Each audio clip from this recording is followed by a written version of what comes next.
But we'll start anyway because They may not have seen our email. you know, that might be a possibility. Anyway, guys, we're going to go ahead and get started. Tonight we have Dr. Osborne. No, Or Doctor. Professor. Excuse me, Professor Osborne. See, let's go bend the down. He corrects me the other way. It's really bad. Anyway, so Professor Osborne's here. He is a professor in our graduate school here, our MBA program. And he's going to speak to us a little bit about finance. And we're going to let him take the stage. So, All about the finances. absolutely. So, thank you. So, good evening, everybody. Everybody say good evening. Good evening, everybody. Welcome, and thanks very much for hanging out with me for a few minutes. It's about 10 after 5. I'm hopeful that by 5:30 I will have taught you everything I know about finance. You know? And then we can go back to important stuff. So before we get started, do me a favor. I need help with your names. My name is Nathan Schultz. Yes, it is. Correct. You are correct. You get an A. Nathan? Sorry. My name is Tyler Hawsey. Tyler, I was trying to, just pause a bit, give you a chance to chew, Tyler. So Nathan and Tyler and McKinley. Hi, McKinley. How are you? Good, how are you? Excellent. Very good. Nathan and Tyler and McKinley. Joe Pop. And Joe. Very good. Excellent. Nathan, Tyler, McKinley, Joe, and Lily Riley. Lily. Hi, Lily. Hi. How's everything going? Good, how are you? Very nice. So Lily and Joe, McKinley and Tyler and Nathan. And last but not least, Kimberly Boland. hi Kimberly, how you doing? Doing just fine, how are you? I'm okay. And I only have memory for 5. No So worries. I'm really sorry, Kimberly. No worries. You may need to help me later on here as we get a little closer, yeah? Will do. McKinley and Joe and Tyler? That's Tyler. That's Lily. Lily, sorry Lily, thank you very much. All right, perfect.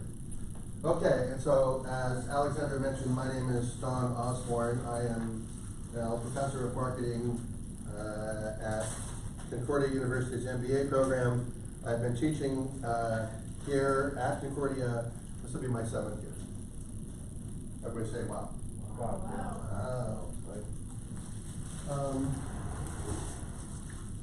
Right, so we'll do this. We'll do Professor Osborne.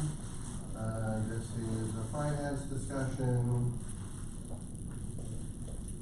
And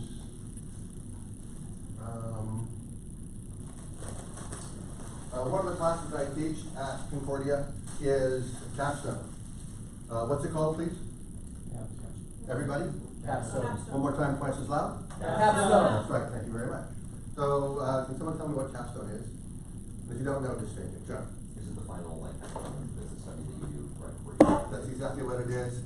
Our flavor of the last several years since I've been doing it is we ask graduate students to write a no more than 30-page business plan and a no more than 15-minute pitch deck, presentation deck.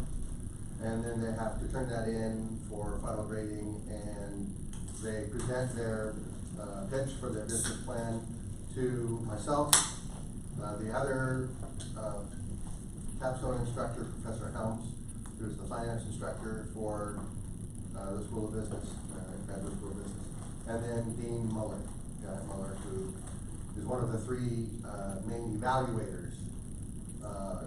Think of it as the local accrediting body for the MBA program. And so if they have 15 minutes, and they either do it in 15 minutes or they don't. If they don't make it, we're mean and we cut them off.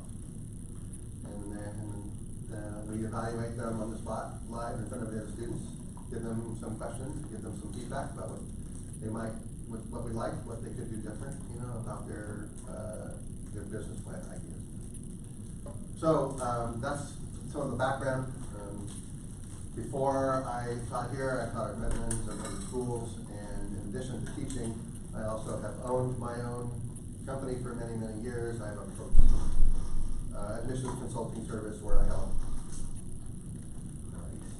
help college students who are interested in going into graduate school, and I work with them to package themselves as stronger candidates. I specialize primarily in medical school and dental school and allied health professions. But I also have done MBA and law school admissions as well. In addition to that, I've also done a bunch of other businesses in partnership with other leaders I had a really nice, like, 4-year gig with a buddy of mine, who he and I wanted to teach, internet and digital marketing, in workshops to the general public.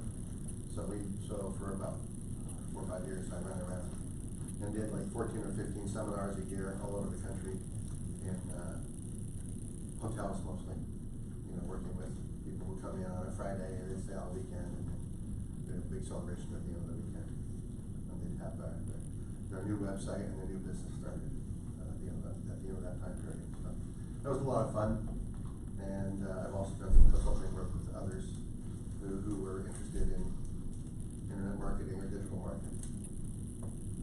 When I was younger than you guys are now, I bought my first computer with my own dollars, and just taught myself computer science from a very young age, and I've loved computers ever since. And I just keep on keeping on.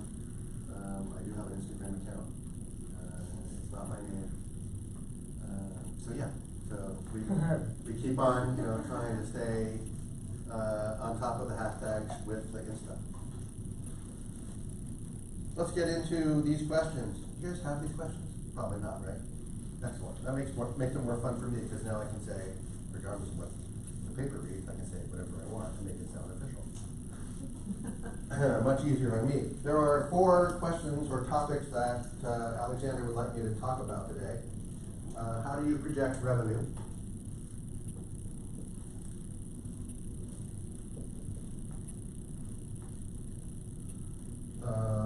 Number 2 is, how do you project expenses?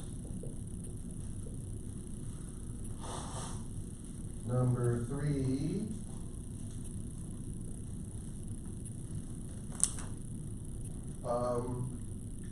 what's an income statement?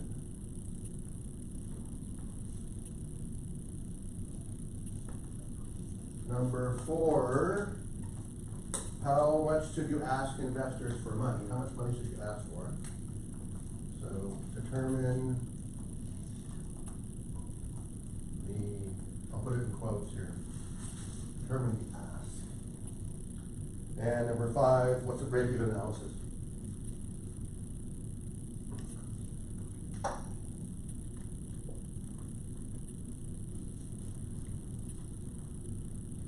Okay, so those are the 5 topics I'll be getting into today. So before I do, let me check with you guys. How do you guys project revenue? You figure out what your projected sales price is and your expected units or whatever, and then you multiply. Woo! Done. That's easy. Okay, moving on. So, this is precisely it, at least mathematically, right? You guys have any other thoughts about how you might project revenue? Yeah. Can you talk about how you suggest we base our price? Yeah. Before I do though, let me just work with the project revenue piece, just another couple sentences, and then remind me of that question. Yeah. McKinley, right? Yes. Okay. What else? Project revenue. What are your majors? Business? Anything more focused than that? Accounting maybe? You're not a business major? What's your major? Military history. Very good. You'll find this to be very interesting. So that's tactical and strategic perspective, right? Think of this as all necessary in order to fulfill the supply line behind the scenes. Otherwise, your forward tactical forces will perish. This is muy importante for your life, or at least it was back then. Okay, I got one more thought about, yeah. Figure out how many customers are available that could potentially purchase. This is a very important question, right? What's the size of the marketplace, right? Of that marketplace, how much of that market do you think you could possibly address? And then of the addressable market, how much can you capture? So these are all like things to think about. When you guys do these business plans, are you doing them all by yourself? Or you have teams? Well, Sometimes teams, sometimes by yourself? Okay, so the teams, one of the team members may be a marketing person or a marketing focused. So I would take the project revenue question to the marketing person and dump it in his or her lap. So it's not your problem anymore. So how do you project revenue? Answer, you give it to the marketing people, make them do it, and then you ask them to justify their logic. Does that make a little sense? Everybody say yes. Yes. Excellent, thank you. ROAS is a helpful data point with this.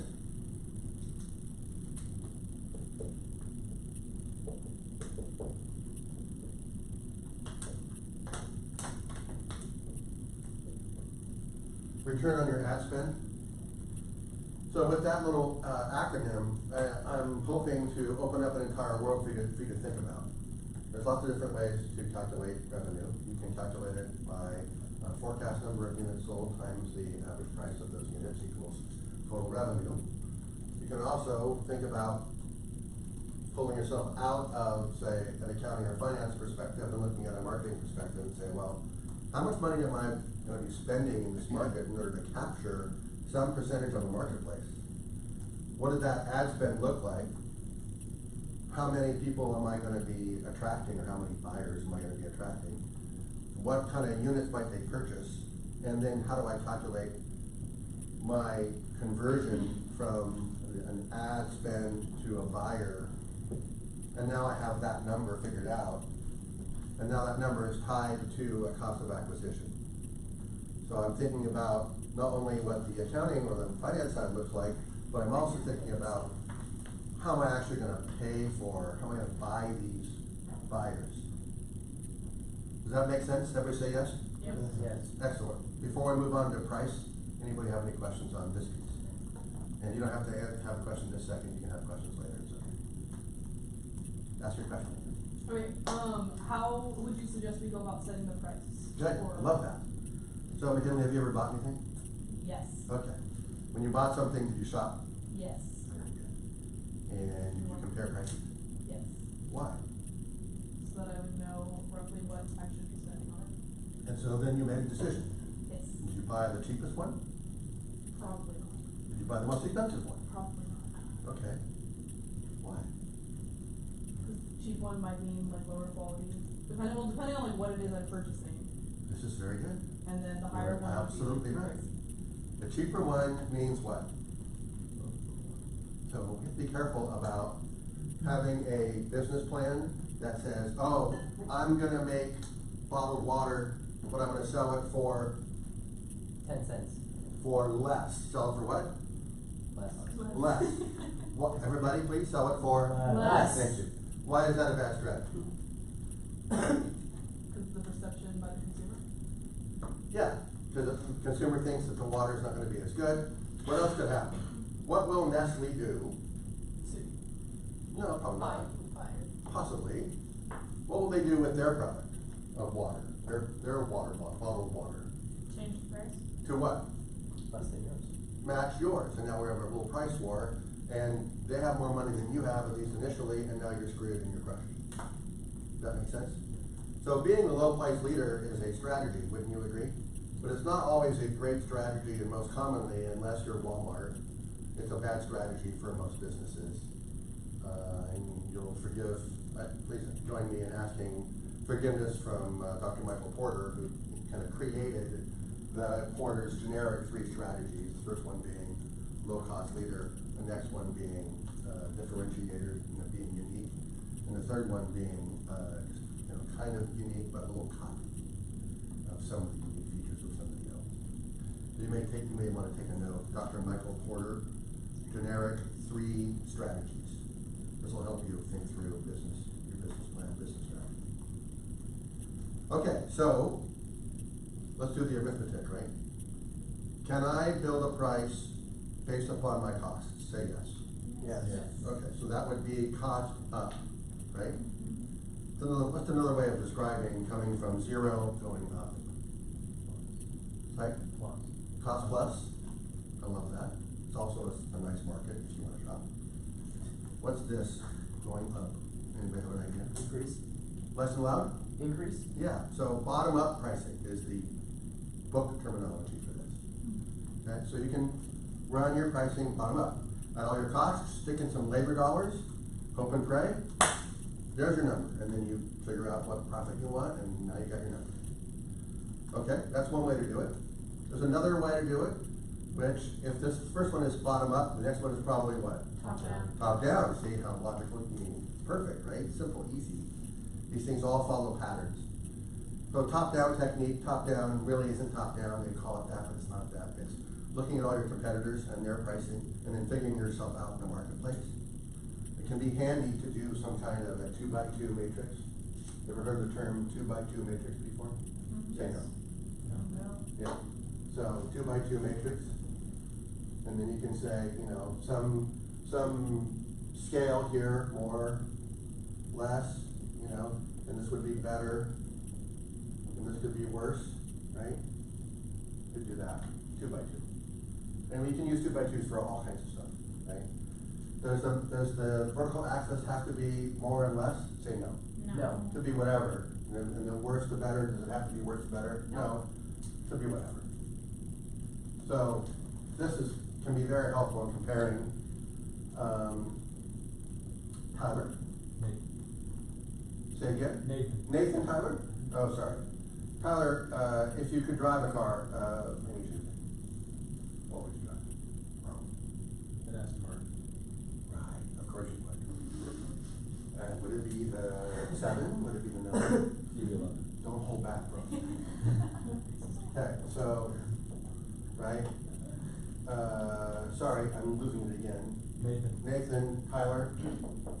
Nathan, you wanna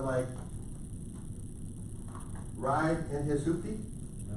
No, what would you like instead? A Ford F-150. Nice, right? Very good. Where would you put, the Ford F-150, Nathan? It's not a piece of junk. No. Right in the middle, maybe. Somewhere in here, yeah. Okay. Okay, good. Awesome. So far, so good? I could ask you for your car, but then I would run out of time, yeah?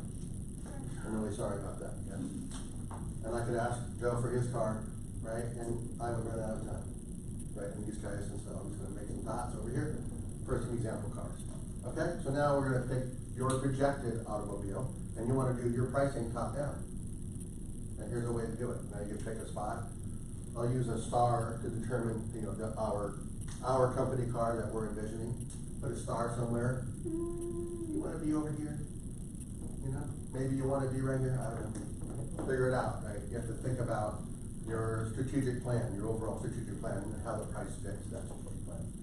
But this is the second technique called top down. What's it called? Top down. Very good question.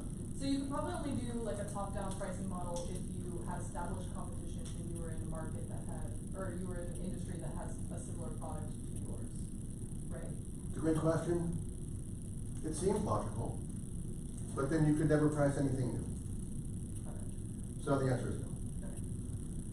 So very briefly, and I'm gonna blow our time constraints with the questions, right?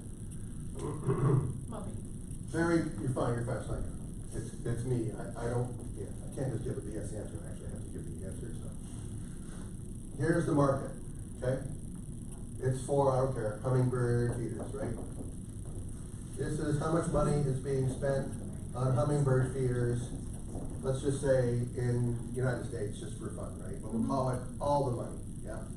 Okay, you're not gonna make a hummingbird feeder, you're gonna make, say, a hummingbird nest with, you know, feeder functionality combined. So is this the same product as this? Say no. No. No. Right, it's not the same product. So therefore, based upon your question, we shouldn't be looking at this money. We should be looking at this money. Right. But there is no money. No one's ever bought this before because it's our brand new product, we're innovating. So the size of the market today is like that. Right? Your mom bought one. I'm trying. Don't hold back on me, friend, please, come on. So we're gonna have to find some money from somewhere. This is a competitive market that currently exists. Say yes. Yes. It's a market that currently exists. Yep. Yes, It has money in it, right? yes, Okay, rough guess, $10. not nationally. $1 million. You're off, 10 million. you're off. 100 million. Yeah, it's closer to 100 million. Hummingbird? 100 million, yeah, per year in, hummingbird feeders, domestic US. Okay? Right, now I think I may have your attention, right? Would you guys like a fraction of 100 million? Yes. Of course you Well, have. depending on the fraction. Huh? Depending on the If fraction? it's like 0.00001%, I'd Yeah. probably just cry. It's a little tiny fraction at first, sorry, there's no way around that. Because for at least a few seconds, when someone buys one, you're gonna be at that 0.0001. But hopefully your marketing person will help you get over that, right?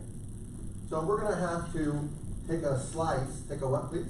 Slice. You take a slice or a sliver of this, and we're gonna have to compete with all these guys who are in this market, and we're gonna have to pull this money out into a new market.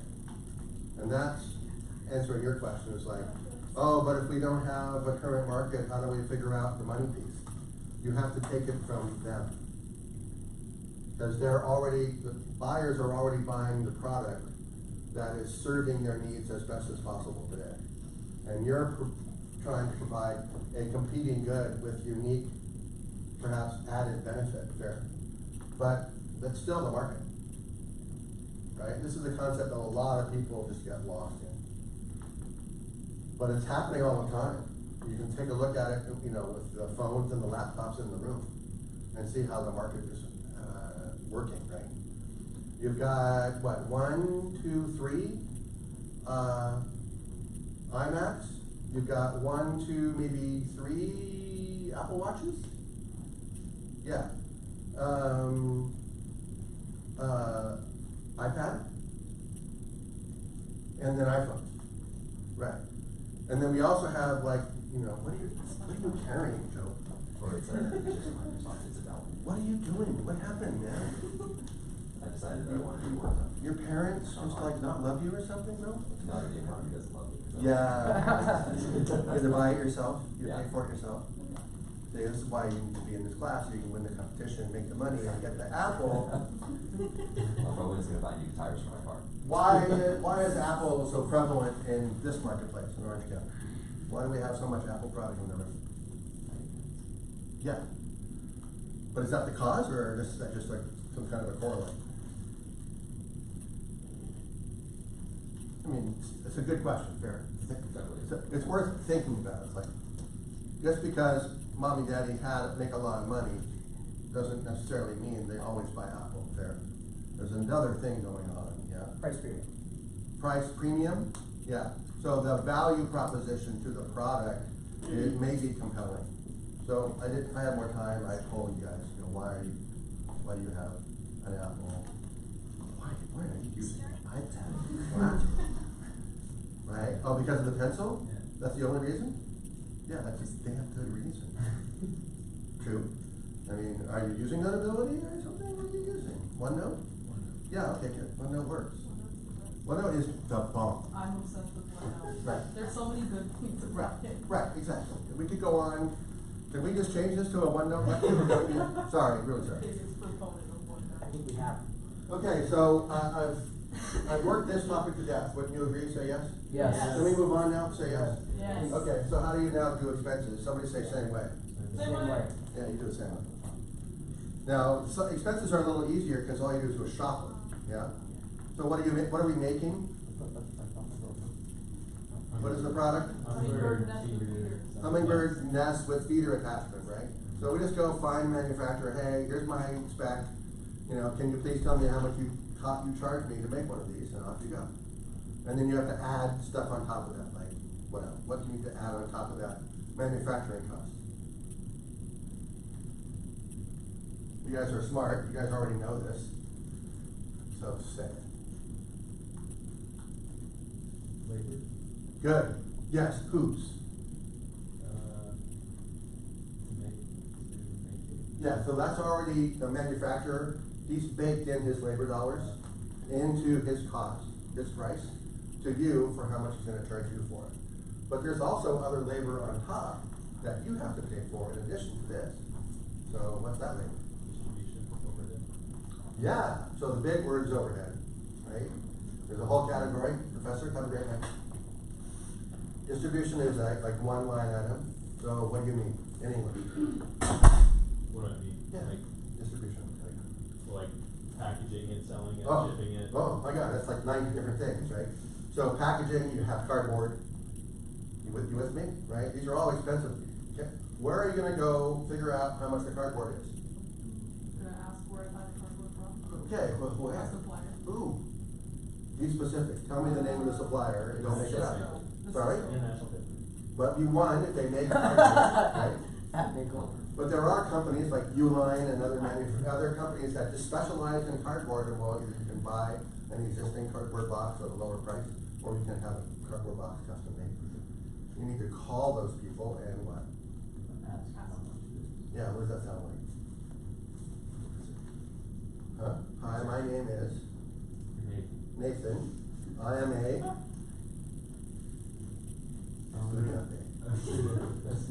soy estudiante en la Universidad Concordia de Irvine.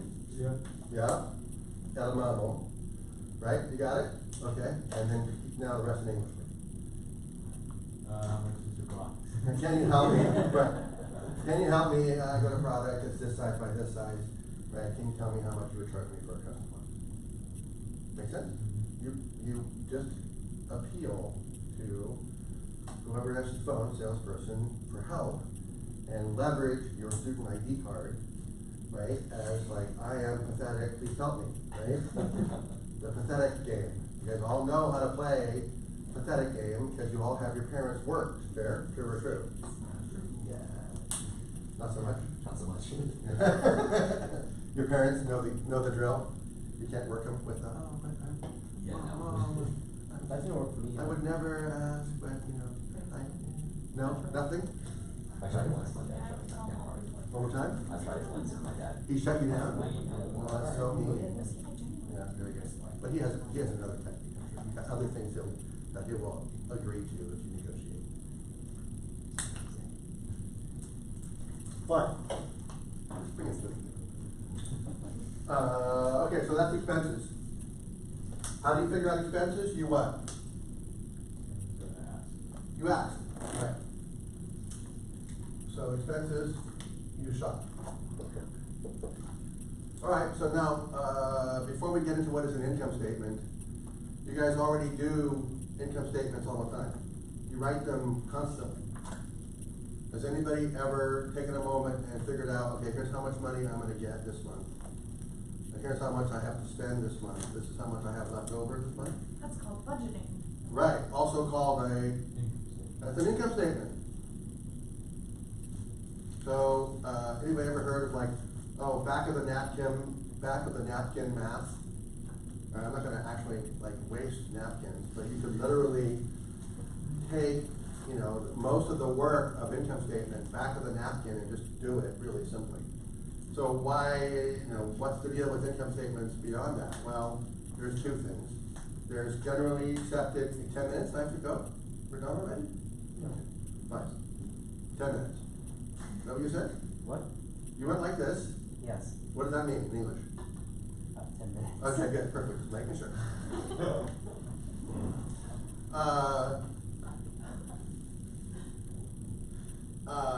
So why? Two reasons. One is generally accepted accounting principles. So there's magic rules for income statements that if you want to play the game of business with a bank or with stock market, you need to follow. Okay? Second thing is, because there are various flavors of income in an income statement, they have to call them different things. So the income statement has to be broken down that way, so we know what bucket we're in. Right. So the top line bucket in an income statement.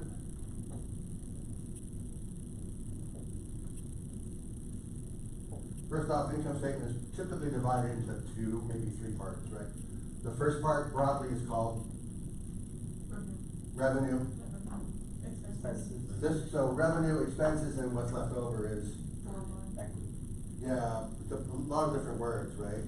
Below the line, equity, net income,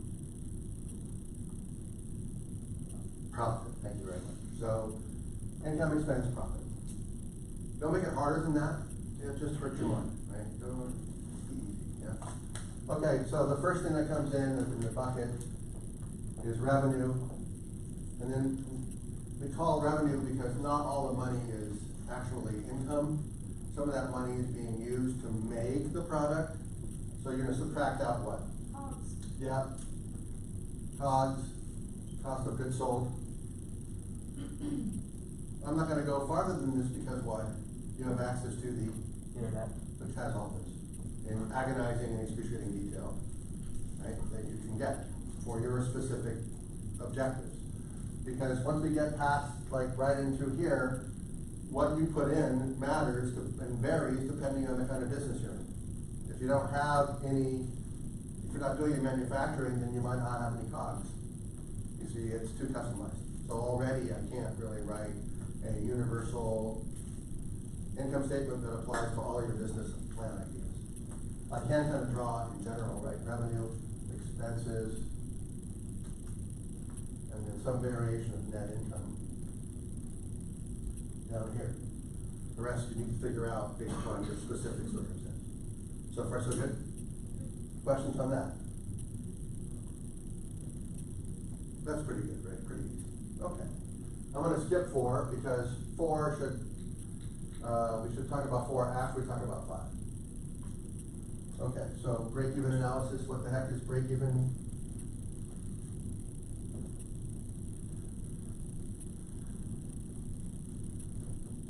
Yeah, you don't have to wait for me to call on you unless you want me to.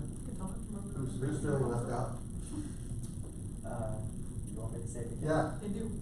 Like the mathematical Yes. formula? yeah, or just tell me the story. It's your unit sales Yeah. minus your variable costs. Uh-huh, And that is. greater than or equal to, What? No? go ahead, finish your statement. And that's I'm your. trying to help, Oh, sorry. okay. And that was your contribution margin, Yeah, and then it's your fixed cost divided by that number, that contribution margin gives you your break even in units. oh, I see, okay. Probably. In other words, how many hummingbird nest feeders do I have to sell in order to what? Be profitable. Make profit. Right, so that my net income on my income statement is what number? 0 or hopefully like, More than that. you know, Significant. much greater. So we now know what break-even is, and the break-even analysis is for, is to figure out either the how much of that, but for our purposes, especially in a startup, it's equally as important, not only the how many units, but what? When? When, exactly. So here we have, we'll go like this, and we'll do, net revenue, and then we'll do, January, February, March, April, May, June, December, and then January, February, again, March, April, May, June, and then year 3, January, February, March, blah, blah, blah. Make sense so far? Everybody say yes? Yes. Good. Okay. When might we break even?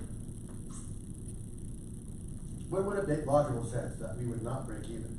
Right at the beginning. We're not gonna break even here, right? Why not? You start selling. Initial startup costs. Yeah, you have a bunch of startup costs there. Okay? We break even in February. No. It's possible, right? Yes. But it's really, really unlikely because you start burning a ton of, you take a pile of cash, right? You open it up, you take it out of the packets, yeah? Right, all the bands from the bank, you open them all up and you throw it in the room and then you light it on fire. And that's called advertising. So when you do that, how long do you have to burn that money in order for the advertising to work? before you start to make sales? I mean, I don't know what your product is. Depends on how effective your advertising is. Okay, so at the best possible effectiveness, A week. okay, so I mean, we're doing digital now, right? And we're selling, master classes, through YouTube or whatever, right? We're trying to go that route or something. So we go a week, and maybe we can start to see some growth here. Is that likely in most businesses? Right. So you want to be a little bit more conservative. And your break even might go, and I'm going to arbitrarily go like this, middle of the second year. Well, that could be way off. If I'm trying to make super secret communication software that,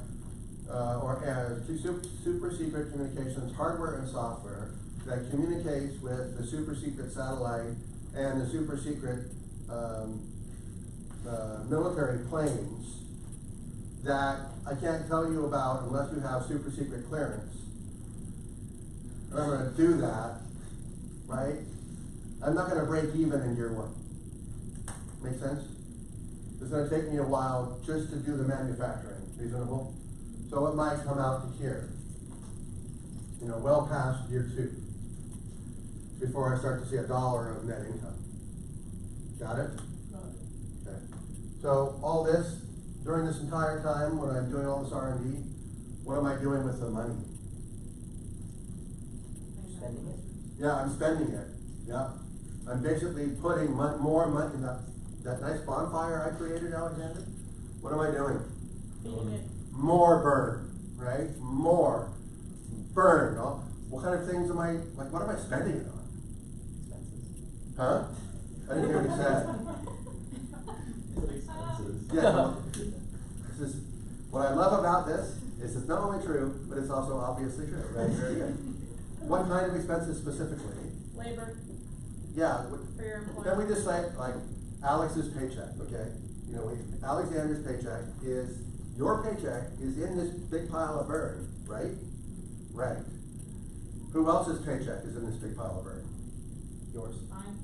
Yeah, it's my paycheck because I'm a consultant, I'm the big consulting guy. Yeah, your paycheck because you're No, partnering okay. with Alexander on the thing. Got it? Mm-hmm. Okay, so we call this how much money this is, and let's say how, maybe it's a fairly normal dollar amount that stays more or less the same every month, the burn rate. So, in terms of a break-even analysis, we have to get to here. Agree? Okay. I only have one last question for you now. How much do we ask for? Now that you know break-even is right here, how much do you ask the investor for?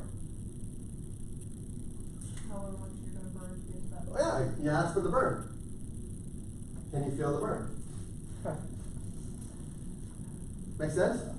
Doesn't that seem much more logical now? It's so much more, of course, right. We're gonna throw money into a fireplace for 3 years in order to make this widget, and then we have a widget, then we start to make money. Of course I need all this money. What am I gonna do? Just, ask Joe's mom and dad for dollars? That's never gonna happen. You got it? Everybody say I got it. Yeah. Thank you very much. I omitted something. This is operational expense so far. Fair? Mm-hmm. What did I omit? Selling an industry. No, that's part of operations. Good try though. Thank you for playing.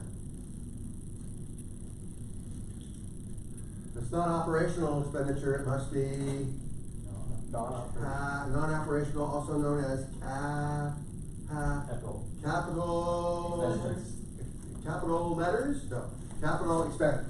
What are some capital expenses that I might possibly have to deal with? Land. Yeah, I might have to buy land. I also might have to buy on top of the land, building. Might have to do that. Or I might have to put some big thing inside the building. Machinery. Yeah, I might have to capitalize some equipment. So then, building, capitalized equipment, stuff like that. Big, giant stuff that's a big dollar amount that I'm gonna be spending a lot of money on that you can also depreciate. It all fills into the category called capital expenditure. So, If your product is essentially high-end legal expertise in a very niche Service. sort of way, Service. all of that, Service. it would include like salaries for the first couple of years for those employees, right? Are you asking if salary is a capital expenditure? Yes, in a And law. you know it's not because it's over here. So is a salary land, building, or machinery? Say no. No. Right. Now you got it. Just don't let yourself get confused. It's only these little things, you know. Printing equipment. You know, you guys have probably never seen a big printer that, you know, makes 10 million copies of a thing, you know, like a poster or whatever. But you can envision one, right? It's this giant, huge, basically the biggest laser printer that you've ever seen, kind of a thing, but they don't use, you know, laser cut ink, they use something else, right? Something like that costs you a couple $1 million, and that you're not gonna buy cash. Yeah? You've gotta finance it, and you're gonna have to amortize it, and you're gonna have to depreciate it over time. Straight line depreciation, blah, blah, blah, tax law. Okay, so operational expenses and capital expenditures, you add those together, and that's how much you, number 4, that's how much you ask Mr. or Mrs. Warbucks for, right? All the money. And that's it, now you're done. That part's super simple. Getting better? Should you pad, let me start by saying the answer is no. Should you pad operation expense or capital expenditure? Should you pad that and ask your investor for extra? No. Right. That's very good. Why shouldn't you? If you've done your financials correctly, you don't need padding. Right. Number 1. Number 2? You can't justify having them. Yeah, what does that do to your relationship? Bad. Yeah. Right. Because it is an opportunity cost for the investor. He or she puts money into your business more than you actually need, and now that money sits fallow and the investor doesn't make the return he or she would like. Fair enough? Yeah, okay. So are we out of time? Alexander, can I answer one more unasked You question? can answer questions. We Okay, just good. want to give them a little time to work on it and ask questions. Let me just figure out one last question. What's in it for the investor? Possibility of profit. Well, I can do that by buying like a mutual fund or a stock. Why do I need you?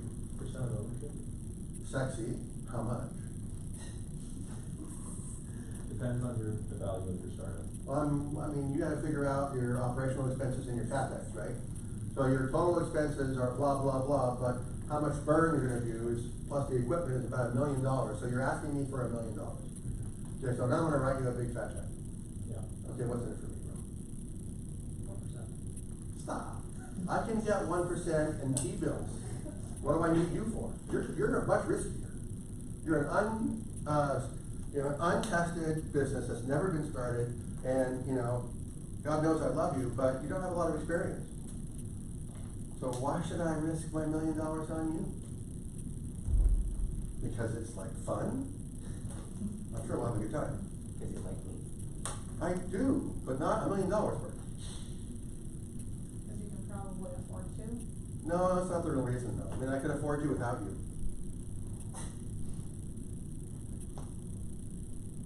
Yeah, This plan will yield more profits than other alternatives. okay.